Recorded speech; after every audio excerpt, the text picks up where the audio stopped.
கன்னத்திலே வைக்கலாமா? அந்தியிலே சந்தனத்தை பூச, ஆசைகளை கண்களிலே பேச, சேலையிலே நீ விசிறி வீச, காலையிலே பார்த்த கண்ணு கூச. என்ன சுகமோ எப்ப வருமோ, என்னென்னவோ பண்ணுதையா ஆசை.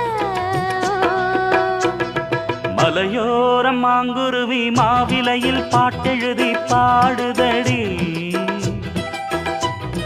மகரா